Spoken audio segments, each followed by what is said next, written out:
noches y tal como lo habíamos anunciado, damos la más cordial bienvenida en nuestros estudios aquí en el puerto principal a la señora ministra de Inclusión Económica y Social, Berenice Cordero. Qué gusto que nos acompañe, ministra. Buenas noches y bienvenida. Luisa, muchísimas gracias por esta oportunidad. Ministra, trabajando, acaba de bajarse del avión y sé que va a cumplir una importante agenda en Guayaquil. Pero antes de entrar en detalles, es importante que el país conozca que la ministra de Inclusión Social presidirá en representación del Ecuador lo que será el Consejo Directivo del Instituto Interamericano del Niño, la Niña y los Adolescentes en la OEA. Ministra, sin duda un importante cónclave. Quisiéramos conocer cuál va a ser el pronunciamiento que Ecuador hará ante la Organización de las Naciones Unidas. Bueno, en este caso es la OEA, se trata del Instituto Interamericano del Niño, que es un organismo muy importante que ha cumplido un papel. Fíjate que desde el año 1930 lleva adelante los congresos panamericanos y en estos congresos se vienen discutiendo aspectos centrales para la vida de los niños en la región de las Américas. Entonces, en esta sesión número 93, realmente el Consejo Directivo, el gobierno de Ecuador presentó mi candidatura porque, claro, quiere volver, claro, como es debido, al Sistema Interamericano de Derechos Humanos y por lo tanto estuvimos presentes ahí. Tuve ocasión de ganar pues con 16 votos de 22 países miembros y entonces ahí hay líneas comunes que realmente nos afectan, como es el tema de la violencia, el tema de la trata, el tráfico de personas, la movilidad humana, ¿no?, que afecta tantísimo a los niños. Y yo tuve ocasión de presentar las principales iniciativas del gobierno en relación a Misión Ternura, por ejemplo, que son temas críticos, ¿no? Hay que superar la desnutrición crónica infantil. Y claro, en el caso de la OEA, yo creo que Ecuador tiene la disposición, junto a otros países, para presentar planes de trabajo al secretario Almagro con la finalidad de ir incursionando para que la OEA fortalezca la integración de los países a través de estas metas conjuntas en torno a los niños, los adolescentes. Cuando hablamos de los niños, las niñas y adolescentes, en el caso específico del Ecuador, ¿cuál es la condición de este sector tan vulnerable y tan importante de la población ecuatoriana? ¿Y qué acciones está tomando el Ejecutivo para poder brindarles aquellos derechos que son esenciales y que están garantizados en la Constitución? Salud, educación, seguridad, protección y amparo. Una pregunta muy importante, ¿no? En este país se mide la pobreza por ingresos, ¿no? Es decir, una persona es pobre si es que gana $80 mensuales y es extremadamente pobre si gana $40 mensuales. Pero realmente la gran mayoría de países está haciendo un esfuerzo, y también en el caso ecuatoriano, por medir la pobreza multidimensional. Hay ciertos factores que son específicos y que tienen que ver con los derechos de los niños en particular. Por ejemplo, el derecho a la convivencia familiar comunitaria, el derecho a la libertad de expresión, el derecho a acceder a la información, etcétera.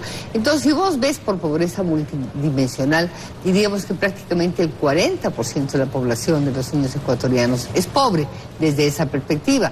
Pero si vemos desde el punto de vista de los adultos, estamos diciendo que apenas es el 25%. ¿Cómo estamos en relación al resto de los países de la región? Bueno, estamos con dificultades, pero claro, estamos también haciendo un esfuerzo por avanzar.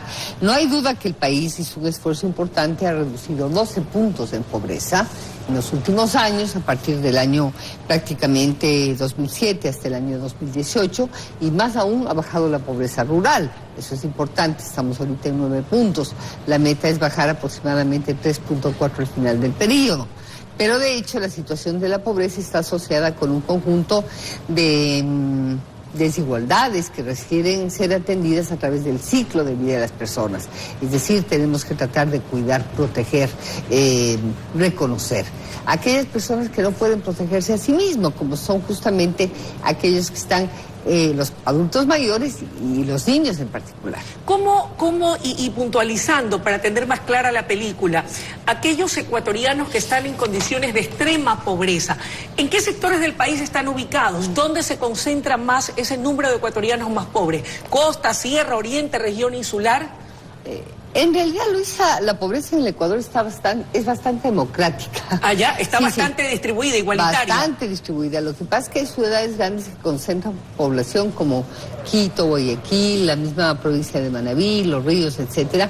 Pero claro, ciertamente la zona rural, ¿no?, de la Sierra Central es la más golpeada. Y la Amazonía. La Amazonía es una de las zonas más golpeadas. ¿Quién lo diría? Sí, la Amazonía, ¿quién lo diría? Es el lugar en el que más niños trabajan. En todo caso, entonces, esta pobreza que está bastante distribuida requiere que nosotros seamos capaces, por un lado, de mirar estas transiciones, la caída del consumo, ciertos problemas de empleo, etcétera, pero tenemos que trabajar para reducir, para cambiar las destrucciones más duras. ¿Y qué podemos hacer para poder lograr esa inclusión y darles una mejor calidad de vida? Sí, justamente, ¿no? Este mes estamos celebrando la semana del mes del adulto mayor y yo estoy sumamente contenta. Fíjese que el señor presidente encargó al MIES, le encargó 3 misiones principales: misión ternura, misión mejores años, misión menos pobreza, más desarrollo. ¿Cómo avanzan? Bueno, avanzan bien. En el caso de misión mejores años, que es la época esta que estamos viviendo ahora. Mañana no se movilizan alrededor de unos 30.000, 40.000 adultos mayores en el país, porque le quiere contar al país sus problemas, ¿no? Entonces, mire, en ese caso yo sí creo que tenemos que estar orgullosos. En este momento tenemos prácticamente 1.200.000 adultos mayores en el país, es el 7% de la población. Es una población que está en pleno envejecimiento. Y básicamente a través del sistema de transferencias monetarias del MIES estamos cubriendo aproximadamente, 270.000 pensiones no contributivas de $50. Y el presidente de la República tomó una decisión realmente sabia. Decidió que para los adultos mayores que tienen un ingreso inferior a $40 per cápita, es decir, los más pobres, esta transferencia suba a $100. En este dato estamos en 110.000, pero estamos cuidando ya de manera mucho más profesional a otros 100.000. Entonces, con esto lo que quiere decir, Luisa, es que estamos atendiendo a 500.000 adultos mayores. Enhorabuena. Y yo la escucho y la verdad es que me congratulo, porque siempre todo lo que se pueda hacer por los sectores más vulnerables de la sociedad siempre va a ser importante, no obstante de que la demanda siempre va a ser mayor a aquello que se puede hacer, y más aún cuando existe la voluntad política de hacerlo y el esfuerzo de personas trabajando alrededor de la cabeza principal, en este caso del presidente de la República, para llegar con ayuda y para transformar las vidas de las personas. Sin embargo, revisando un informe del BID, este decía, y salió publicado hace muy pocos días en la prensa ecuatoriana, que si es que se combatiera de manera radical y contundente la corrupción, de una u otra manera, a la par de no malversar o no malgastar, o más bien utilizar adecuada y apropiadamente los recursos del Estado, se habría acabado ya con la pobreza en toda la región, no solamente aquí en el Ecuador. ¿Usted qué opina, ministra? Verá, en primer lugar quisiera decirle que esta es una generación extraordinaria, ¿no? Estos adultos mayores, yo creo que usted y yo estamos aquí sentados porque ellos ofrendaron un trabajo extraordinario del país. Sin duda. Realmente solamente 8 de cada 10 terminaron la educación básica y primaria, y solo 2 de cada 10 hicieron la universidad. Ellos pasaron básicamente trabajando, o sea que el país tiene que ser decente y les tiene que devolver eso que nos ha permitido hacer, digamos, ser lo que somos ahora como país. Coincido plenamente con usted, y yo creo que es el sentir de los ecuatorianos. Y todos los ecuatorianos tenemos que ser corresponsables y tenemos que actuar en la vida familiar, en la vida cotidiana, tenemos que actuar en las instituciones, en la política pública. Respecto al tema de la corrupción, yo le digo que es uno de los temas que más duele a los ecuatorianos. Sin duda. Y sin duda al presidente de la República le causa un tremendo dolor, y por eso está tomando decisiones como las que tiene que tomar, está activando una serie de mecanismos legales y, por cierto, está asegurándose de que no vuelva a suceder en este país. Y a nosotros nos ha dado instrucciones clarísimas. Un ministro no puede tocar un centavo, un ministro tiene que ser absolutamente rígido con cualquier funcionario que tenga, digamos, esta condición de dañar los altos intereses del país. Peor cuando se trata de población en altísima vulnerabilidad, porque no solamente es la pobreza, es también, Luisa, el problema de las dobles y triples vulnerabilidades, porque es pobre, es discapacitado, es mujer, tiene más de 65 años. Es gravísimo. Ministra, nos queda un solo minuto. Metas y proyecciones para lo que resta del año, y cómo se proyectan para el 2019 en este trabajo que yo creo que implica mucho de nobleza, ¿verdad? Porque hay que tener nobleza de alma y en el corazón para poder trabajar con ahínco por los más desvalidos y desprotegidos. Sí, yo creo que el señor presidente, cuando estuvo ahora en la tribuna internacional más grande planetaria de Naciones Unidas, lo que él planteó es justamente el plan Toda una Vida, ¿no? Él planteó eso como su bandera, como el mensaje al mundo, ¿no?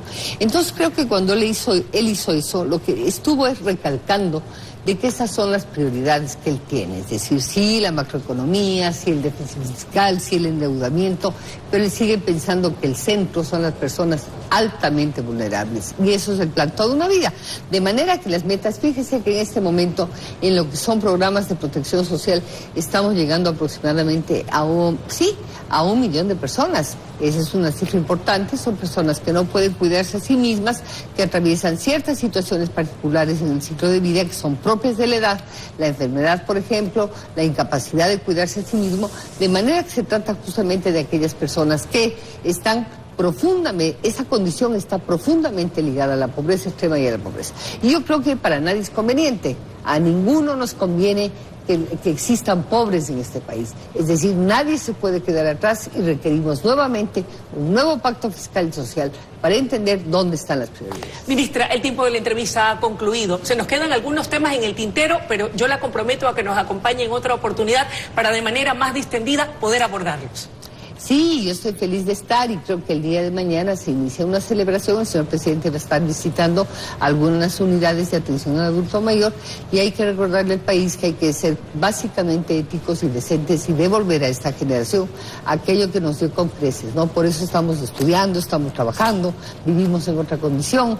Entonces nuestros padres tienen que simplemente ser sujetos de un homenaje, ¿no? Y el homenaje tiene que ser muy concreto, ¿no? Gracias, ministra, por habernos acompañado esta noche y honrarnos con su presencia. Amables televidentes, ha sido la intervención de la señora ministra de Inclusión Social, ministra de la Inclusión Económica y Social en el país, Berenice Cordero. Vamos en este momento, señora productora, a una pausa. Vamos a una pausa y ya regresamos con mucho más desde la noticia en la emisión estelar. Sigan en nuestra